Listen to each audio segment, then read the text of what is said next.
sarili niyang disenyo na bike. Yung mga 3 wheels, ayan, nasa likod ko, nakita niyo, ano, sa likod ko. So, talagang pag ganito ang nakikilala ko, hindi ko talaga pinapakawalan at pinupuntahan ko agad. Kasi ako napakahilig kong gumawa ng mga DIY at ngayon, nakilala ko siya at pinuntahan ko siya dito sa area kung saan siya nagbubuo ng iba't ibang klase ng bike. Tingnan natin yung mga gawa niyang bike. So, nakaka-amaze talaga.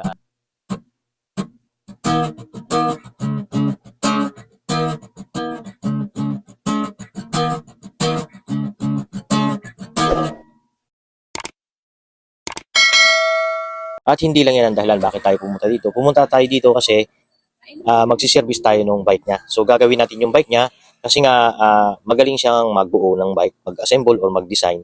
Pero hindi siya ganong eksperto sa pagkakabit ng mga pyesa. So pumunta tayo dito para i-set up natin yung kanyang bike dahil ang problema, yung pagkabit ng kadena, pagkabit ng RD, pagkabit ng gulong. So yan, gagawin natin lahat yan dito sa bike niya.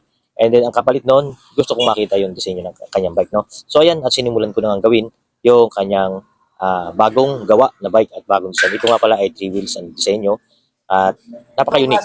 So ayan, nagtanong nga na siya sa akin kung ano daw ba yung interior na pwede doon sa kanyang gulong. So ayan, nag-usap nga kami kasi wala nga pala siyang interior. Kaya ginawa niya, bumili siya ng bago. So yung may isa siyang existing doon sa ginawa ko at binaklas ko na rim set na may gulong.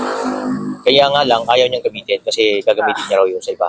So pinabili ko siya ng bagong interior at nagtanong siya kung pwede na raw yun. Kasi yung sukat ng interior binigay sa kanya is ano lang, 26 by 2.2125.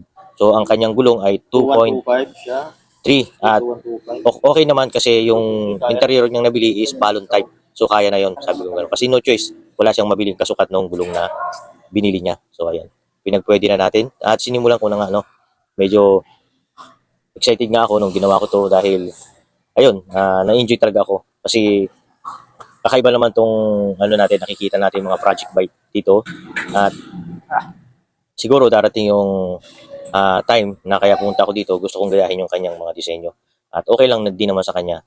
Yun nga lang, dito muna tayo para tulungan natin si idol ng pagbuo kasi may mga problema kasi doon sa kanyang mga binuo. Unang-una yung tapat ng pogs at saka yung crank is medyo hindi magkatapat. Tapos yung takbo ng kadena is hindi gaanong accurate kasi nga sumasayad siya. So ayan, doon naman tayo magaling pagdating sa mga ganong mga connection, sa mga pyesa at mga problema. Paano tatakbo ng maayos, paano hindi siya kakalas ng kadena. So ayan naman ang expert natin. Pero sa pag-welding, wala ako dyan. Zero tayo dyan kasi hindi naman ako sanay mag-welding. Yun naman ang galing niya. So doon naman siya talaga magaling sa pag-welding. Napakakinis ng pagkakagawa niya at saka yung mga design, paano niya naikabit yung gulong sa unahan. Ayun, nakita natin lahat yun. At yun na nga, ang ginamit natin kadena dyan is 10 to 11 speed na Shimano at gumamit tayo ng tatlong kadena. Bali, tatlong 116 ang pinagdugtong natin. And then yung pangatlong kadena na 116, nahati yun. Hinati ko siya kasi hindi na siya sukat doon sa kanyang cogs. Bali, masyado ng mahaba. So, ayan. So, nagpalit tayo dyan ng cogs. Ginawa nating, yung dating 7 speed, ginawa nating 10 speed. Tapos, siya, 1350. At ayan, habang kinakabit nga pala natin marami nating mga dinaanan ng mga problema dyan. Unang-una, yung kanyang mga joint sa hub sa unahan is may alog. So, kailangan lang higpitan.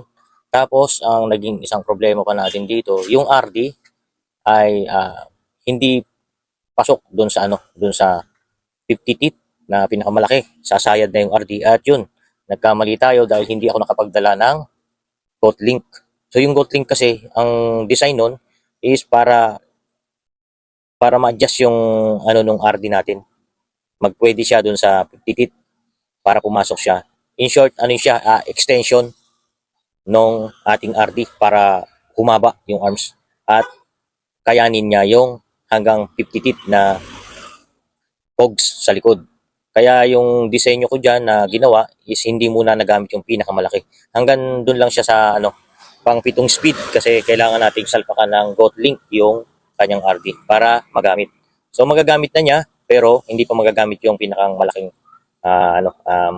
speed. At dyan sa time na yan, nagkakabit na kami ng kadena. So pinagdugtong-dugtong ko na yung kadena. Yun nga lang, medyo nagka-problema ulit kasi yung mga ginamit namang housing para sa ah, cambio or RD is pang preno. So malalaki yung cable. Ayaw pumasok doon sa pinakang RD. So hanap ulit tayo ng bagong housing na pang speed cable. So yung iba, sa kalaman ng iba, no, ang preno kasi ay magkaiba yan doon sa speed cable. Pag tinignan nyo yan ang actual, yung brake cable ng housing, malaki yan, mataba yan.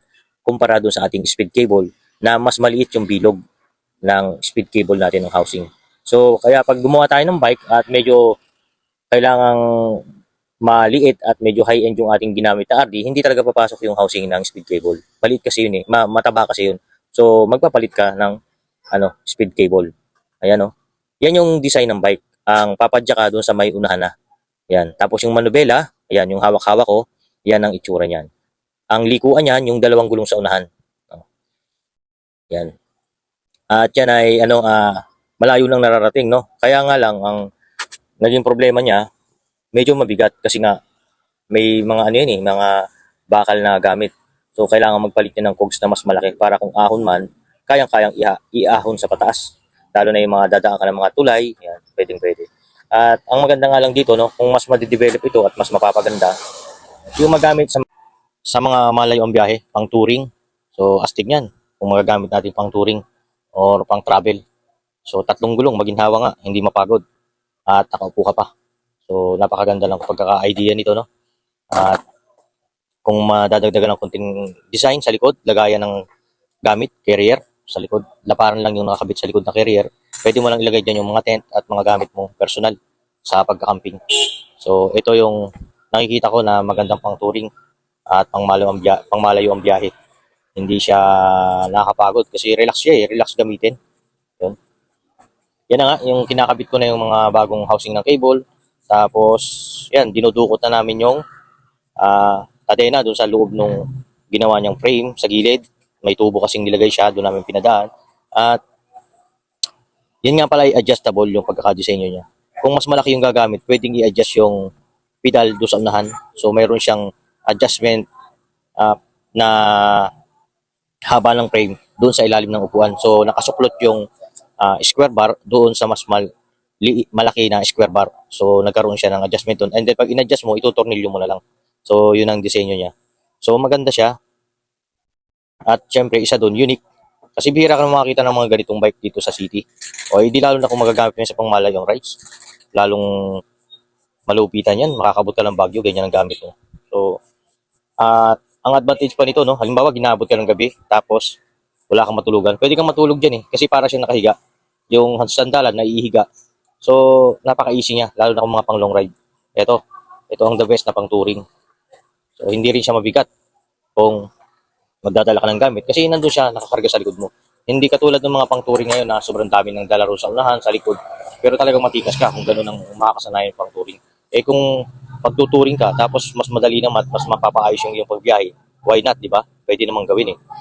Nasa pagdidisenyo lang. Yun nga lang, talagang bibihira din yung mga nakakaalam ng ganitong paggagawa ng disenyo ng bike. Yan. At yan ang gusto kong matutunan dito. Gusto ko makapag-design or makapagawa ng ganitong klase ng mga bike na gamit sa pang-touring. At ang isa pang advantage nito, no, yung hindi marunong magbike, pwedeng magbike. Kasi 3 gulong yan eh. Pwede kang tumakbo ng malayo. Kung hindi ka man marunong magbike, walang problema kasi nakatayo yan, 3 gulong yan. So, yun ang advantage nito. So, yan. Nga pala kami dyan at medyo yung kadena lumiliko at pinag-aaralan namin kung paano siya may idiretso. So, ayan, yung mga suggestion niya, ayan, nagsasuggest din ako para sa kanya. So, ayan, at pagkatapos nga namin magpalitan dyan ng mga suggestion, nagawa namin yung bike at naayos. So, gagawa niya ako ng panibago na frame at yun, kakabitan ko naman ng mga piyesa. So, yun ang usapan namin dito, no? So, ayan, abangan nyo yung part 2 ng video na to at siguro yung part 2 ng video na to, yun na yung bike ko. At yun na rin yung i-vlog ko para at least malaman nyo rin paano gumawa. At ito na nga pala yung finished product ng bike. Ayan, nakita nyo yung pedal sa unahan. Ayan. Tapos may 2 gulong sa unahan at yan yung lumiliko. Ito yung likuran bahagi. Nandito naman nakalagay yung ating RD at saka yung cambio. So 11 speed siya, na 50 yung pinakamalaki. So para kahit akyatin, kayang-kaya. Yung manubela niya, dalawa yan. So ayan. So nag-extend lang siya ng frame paunahan, tapos inilipat yung padyakan dun sa front. So nakakita na ako nito before sa MOA, pero isang beses lang. Pero ngayon, nung nakakita ko ng pumunta sa akin, talagang nagka-interest ako at yan, gusto ko itong gayahin at gusto ko rin magkaroon ng ganitong klase ng bike. So, yung ibang disenyo, sa next video ko na lang, no? Mayroon pang mga mini carrier siya na ginawa. So, at dahil dyan, babalik ako dito para sa aking bike na ipapagawa sa kanya. Mag-assemble siya ng bagong frame, bagong disenyo, at akin naman lahat ng pyesa para i-assemble namin magkasabay kami. Ayan, at ihabol ko lang yung pangalan niya. Ito pala ay recumbent. So, saan galing yung pangalan na yun? Recumbent. Ito pala ay base sa pang-exercise na bikes na stationary. Yung hindi tumatakbo. Ginawa ng mga ginawa sa global siya. Para nakakarating ko sa ibang lugar, nakaka-exercise ka pa. Kaya pala recumbent. Ito daw yung base sa pang-exercise na bike. Ngayon, binago nila, ginawang parang nag-exercise ka, tapos tumatakbo ka. Bukod doon, habang nag-exercise ka nga naman, hindi ka naka-steady sa isang lugar. Nakakarating ka sa malalayong lugar. Oh, galing, no? Galing ng idea niya. So, ayan. So, ang kaibahan nga lang nito, 3 gulong. May mahabang kadena. Ayan, napakahaba ng kadena. At gumamit kami ng 3 chain na 116. Pero yung pangatlong chain, nahati yun. So, yun. Oh, recumbent bike. 3 wheels. Ayan. So, napakaganda. Ang ginawa ko dito, no, in-installan natin ng bagong kadena. Pinabitan natin ng bagong cogs. Ayan. So, yung cogs niya is 10 speed. Pinalitan natin ng roller na A7. Okay. So, hanggang dyan na lang ang aking video. At abangan nyo yung part 2 ng video na to, no? Maraming part ito. Meron pang tayo mga iba-vlog na iba't ibang klase ng design ng bike. Thank you!